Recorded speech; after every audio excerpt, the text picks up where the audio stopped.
Welcome back to part one of our training module overview of litigation process in the Supreme and the civil courts. I'm here with my partner, Christina Carollo, and my partner, Christina O'Shea. Good afternoon. I Hello, almost said everyone. evening. I don't know what That's time yeah, it is. we're getting So, close. pleadings through pre-deposition discovery.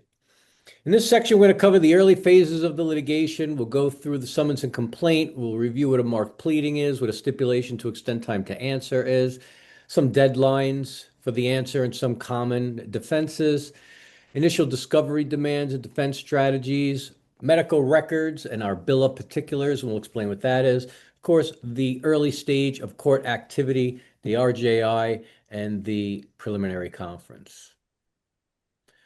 Let's start with the summons and complaint. Common allegations in the summons and complaint. It's a typical negligence complaint, the one we most often see. Just a summons complaint alleging the date, the time, the place, and the parties who are involved. Most often, we're going to see claims for negligence. In addition to claims for negligence, there are allegations that there is a serious injury, the no fault threshold. We'll get into that a little bit more when we talk about summary judgment motions. But for now, the no fault threshold is a statutory mandated guide on what actually constitutes a serious injury for a plaintiff to be able to commence an action in the Supreme Court. Some of the complaint is also going to talk about damages. The damages are usually generic and say that they meet jurisdictional thresholds, which in Supreme Court is $50,000. And so in the civil court, if I'm corrected, let me know. It's 25,000 currently. Is that right? The minimum, the max, Correct. right? Yeah, I know you just had an issue with that because you went over on a case, didn't you?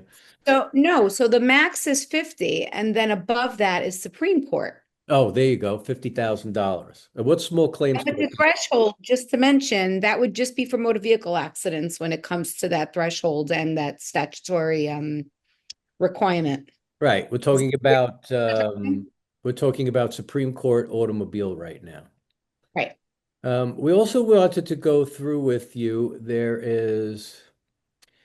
This is the stipulation to extend time to answer. My Gemini wants to help us. The stipulation to extend time to respond.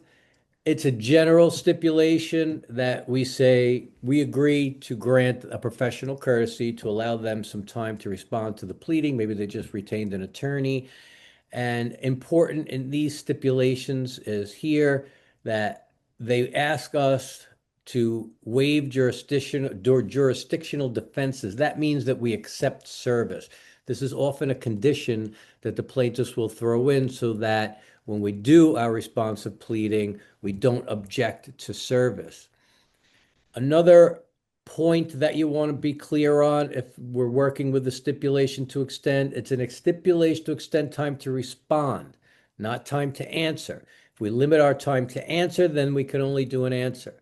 If we stipulate to extend our time to respond to the pleading, then we can potentially make a pre-answer motion to dismiss if we have to. That's an excellent point, Michael. It is a good point. We keep an eye I'm on not sure you addressed the time frame to answer. Did you mention that?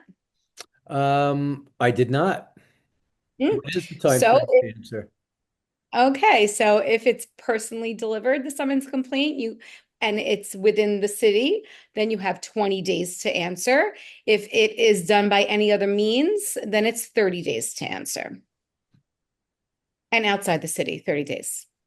And do you think usually if we're late on an answer or things of that nature that are plaintiffs generally agreeable to this type of thing rather than entering a default? Yes, I mean, default motions are rarely granted if at some point the defendant answers. So yeah, they're more amenable to stipulating to avoid any unnecessary motion practice. Absolutely. If Right. And we, usually the judge doesn't look at that favorably either. They'd rather decide the case on the merits, generally speaking. So based on a technicality, especially if there was correspondence, typically not granted. Right. Right, the risk of the default, if we are late, if we do get a default judgment, then in that instance, we would have to make a motion to vacate that judgment, and we need a reasonable excuse for the failure to comply with the time frames. And we also have to show our initial defense, a good faith defense in the matter. And in that case, they're usually granted unless it's something egregious. Right. We also to show a marked pleading. And the marked pleadings are the pleading stage. This is a typical summons and complaint that we spoke about earlier. And what we do is we go through the pleadings and actually mark them with with three different indications on each paragraph number. We either admit them, we deny them, or we deny knowledge or information about the allegation in the complaint.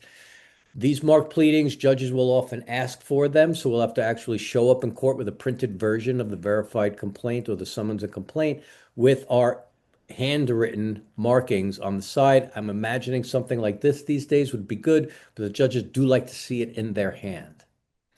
So admitting things that we know, like the defendant was a resident of Kings County. If we're sure of that, we can admit that. And then that becomes a fact in the case.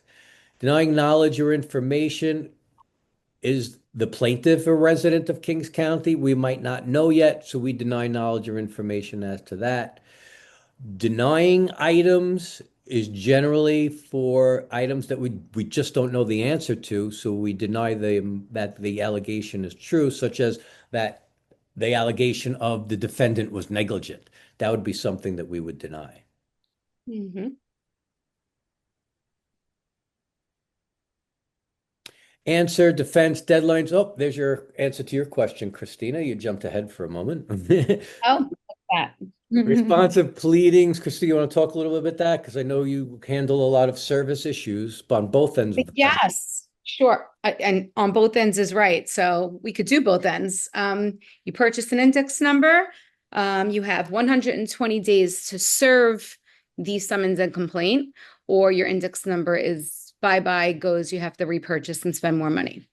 Once it's served, if it's personal service within the city, defendant has 20 days to answer. And if it is outside of the city, even if personal service, it's 30 days. If it's served by any other method other than personal service, it is also 30 days to answer. We've discussed the stipulation to extend. Like Michael had said, they usually want us to waive jurisdictional defenses, not really a big deal. The motion to extend time to answer, that is if we're late and there is no default judgment yet. What happens is if we serve our answer late, the plaintiff then has to reject that answer as late. And if we get that rejection, we can immediately make a motion to extend our time to respond. And judges are generally favorable and grant these types of requests unless, someone just ignored it purposely for the last 3 months. Yes. And I wanted to just make another point with respect to the marked pleadings. I know you had went through the three things we normally would do: admit, deny, or DKI, deny knowledge information. But there are times in a paragraph where we can admit a portion of it, but then we want to either deny or DKI because we're unsure of another part of it. And you could do that. You could deny the portion, you quote it of this, and then DKI or admit the other portion. I think that's important because if you don't separate, yeah, there you go. If you don't Deny separate, knowledge or information except admit that. So this way we're admitting a portion of it that we do know, and the other portion we might not know, so we don't get trapped up. We can do that. Yes. exactly. The affirmative defenses, we went through the affirmative defenses. There are a lot of different ones. It depends on the type of case that there is. And, it's we deny, of course, any negligence with contributory negligence. There may be a cross claim, where if there are two defendants for two vehicles, we're bringing in action saying it wasn't our fault, it was theirs. Or we ask for what's called indemnification. That means that if we're found liable for it, you're going to pay because you're liable, such as a multiple rear end car accident. Yeah, Statute, and yes, go ahead. something with affirmative defenses, I always say that if you're unsure, throw it in, because if you don't mention the affirmative defense, then you waived your right to pursue it. So I say if you don't know, throw it in. Right, because a lot of times we just don't know. That's true. So we put in our affirmative defenses, and then later on, when we talk about bills of particulars, we're going to go into detail about what that means. We have to actually explain the reasoning for our defenses, our affirmative defenses. And if they're not relevant anymore, we just withdraw them. And I always say also, just to piggyback off of that idea, is that it's also important for strategy based on the fact that if that's proven, then we're shifting the focus to the liability issue and we almost gain leverage in settlement negotiation if we're not getting to trial based on the fact that we included those affirmative defenses. So like you said, Christina, it's important to use them or else lose them, Yeah. Right. for many different reasons. Anything else you guys want to touch upon there? Well, I know this is a Yeah. general overview. I know each of these sections we could spend all day on drafting pleadings, but as a general overview, that's pretty much the process. Yeah. All right. Initial discovery. So after the answer is finished, the pleadings are done, what happens next? With our answer, we generally will serve discovery demands. If it's not with our answer, because we have to get some more information or figure some things out before we do the demands, it'll be shortly thereafter. So the discovery demands generally go out with the answer. They're, I don't want to say form demands because they do get tweaked, but they are a lot of the same questions in automobile accidents that we need to know. We ask for HIPAA compliant authorizations. We all know the HIPAA law. You cannot disclose someone's information, their medical information without their authority and consent. And they have to fill out a HIPAA authorization. So we request those documents from them. We request a bill of particulars, which is where they list the actual injuries and the claim and the allegations and the date and the people involved. So the bill of particulars is a very important document on both sides of the fence because the plaintiff has to do a bill of particulars as to their allegations with a list of, again, the date, the time, the location, the injuries, witnesses, things of that nature, photos. And we have to do a bill of particulars as to affirmative defenses. I know, Christina O'Shea, you've done more than your fair share of BPs as to affirmative defenses. They can get tricky though, right? Because we really need, can we say in comparative negligence, we need to know why. They're going to want to know. Right. And usually the plaintiffs are, if we're doing like a third party defense case, then the plaintiffs are pretty on top of it. Over time, I feel like because of the volume of those cases, sometimes it's easy to lose sight as to, how different each case is, but that's Yeah, important to pay attention to for sure. yeah. And after our demands go out, then this is where we coordinate with each other. We coordinate with adjusters. We see what we have so far to date, kind of what the facts are, whether any statements taken, police reports, whatever information we have at our disposal, we'll go through and analyze. And these are early strategy decisions, starting to kind of figure out what are the alleged injuries, what is the settlement numbers that we would be looking at? Are we liable? Are we going to be making motions to dismiss, summary judgment motions on liability threshold? We start to think about these things. And that's the liability analysis and the witness preservation, document preservation. If we believe there's a witness or if we believe there's an item or a camera somewhere, we start sending letters and doing our initial investigation immediately. And just So, to mention something with the recommendation to the adjusters. It usually comes toward the end or during settlement, but every plaintiff wants a no excess or any excess insurance information. yes. And I always suggest why not get in touch with the insured in advance to get that affidavit signed, whether there is excess or no excess, because sometimes they become difficult to locate. And so if you do it in the beginning, by the time you do have to exchange it, you already have it in the file and it becomes easy as opposed to being precluded or something that when you cannot provide it. Right. Part of our initial defense package, including the answer and the discovery demands, is, and sometimes even before we answer, depending on the time frames, we reach out to our insureds, our operator, the witnesses, immediately. Witness preservation, that is definitely contact with our insureds. We send them a letter as the attorneys because they are our client. John Smith is my client,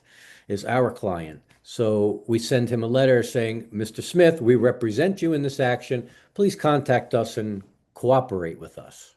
But I know, Yeah, and oftentimes, yeah, we have to do a little bit more legwork than that because usually yeah, they're right. I mean, they're reluctant to, they're getting this letter in the mail or a phone call and they're saying, who are these people? Like, yeah, absolutely not. I have nothing to do with this. right, And Christina said, the longer that the case goes on, the more stale it is, the more difficult it is to track them down, right. and the more likely they're going to be less cooperative. So definitely with those affidavits of no excess, that's huge early on. And just, based on this bullet point list that we have here, this is there's a lot behind the scenes, right? We're looking at photos, we're looking at statements, we're looking at reports, but these are just physical documents. And when you speak to someone who was involved in the accident or involved in whatever, situation, sometimes you're getting a different account than what's actually listed within those reports, or, more of an explanation behind photographs and so on and so Mhm. forth. So for many different reasons, I think getting your hands on contact with the insured or witnesses is crucial as Yeah. terms of strategy.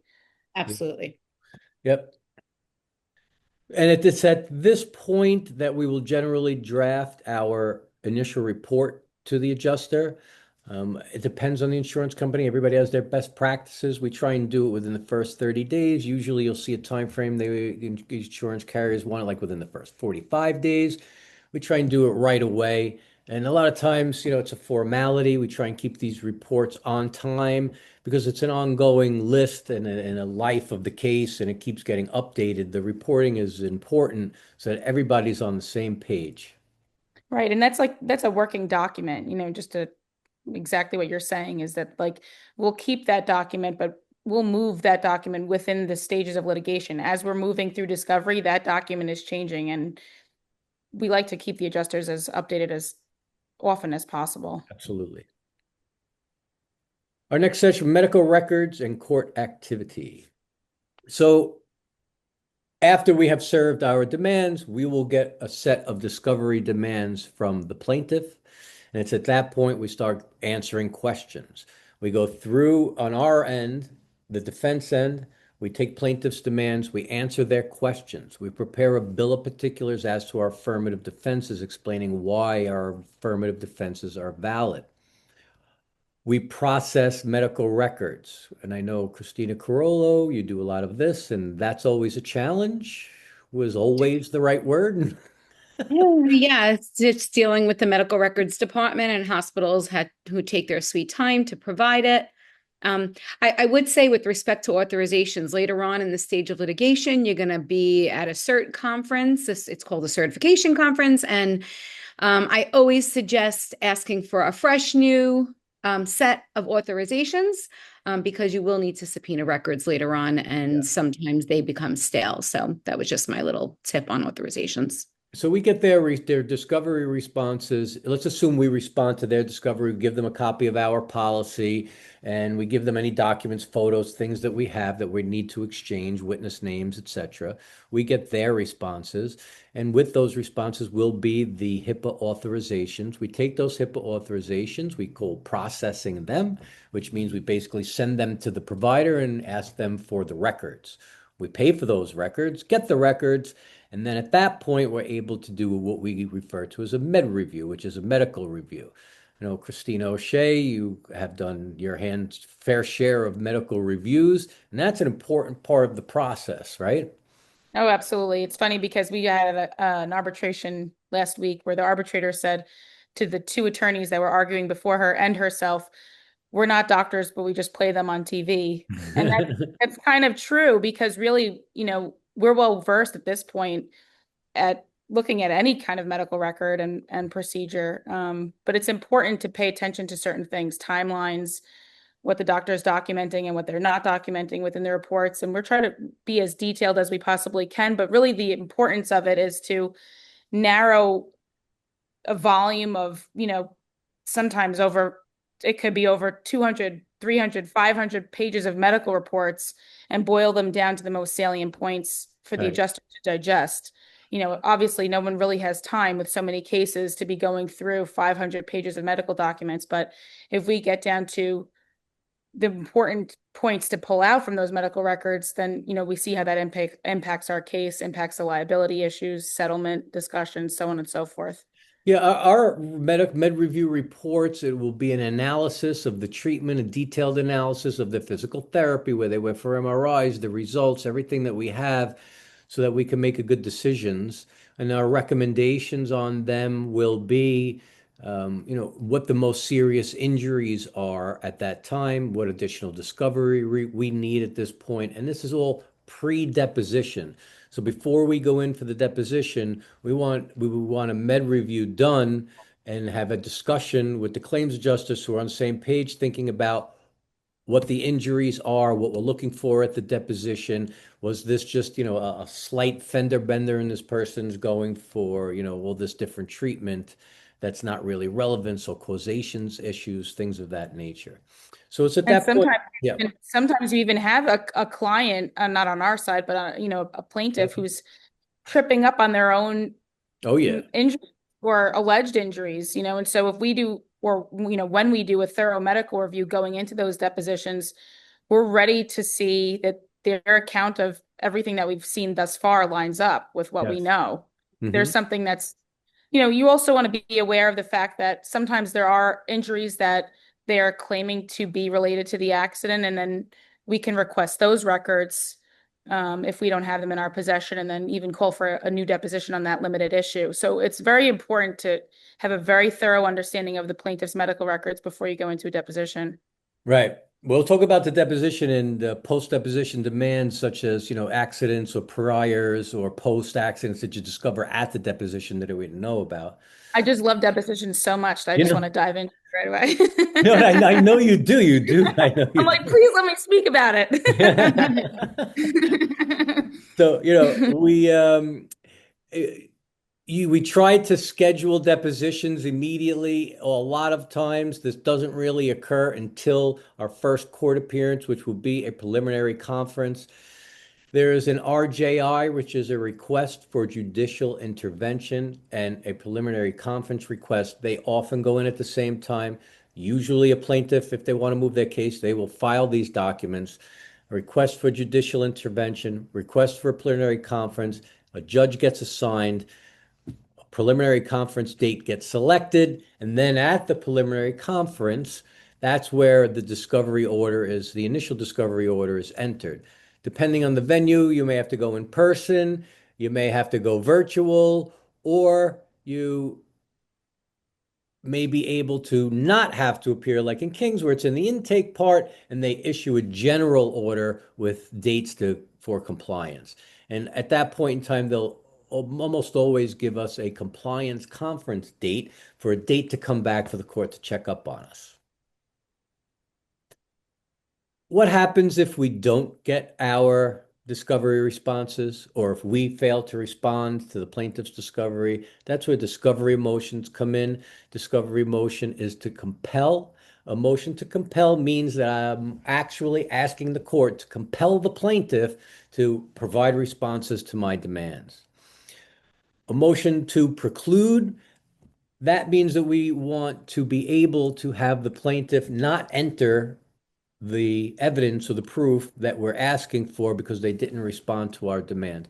For example, if a witness continuously fails to show up for their deposition, we would ask the court to preclude them from testifying because they're not complying with discovery. And then the motion to strike pleadings. Christina O'Shea and I have had some experience with these motions.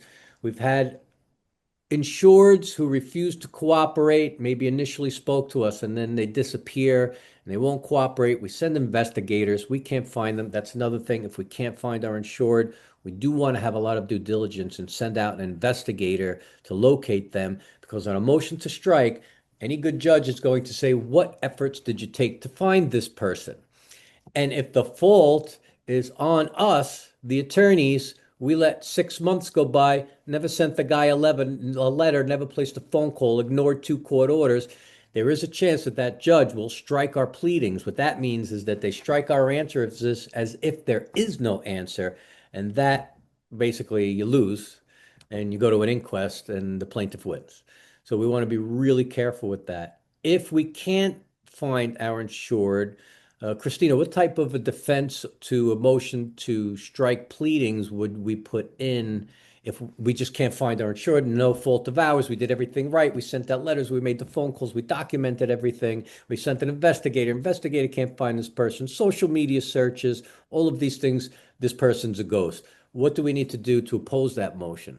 Well, one thing that we do on our end is that we're very diligent about documenting each time that we try to reach them, whether that's directly trying to reach them or through trying to obtain the latest contact information. We've had insureds that are now moved out of state, or some who have even passed away, depending on how stale the case is.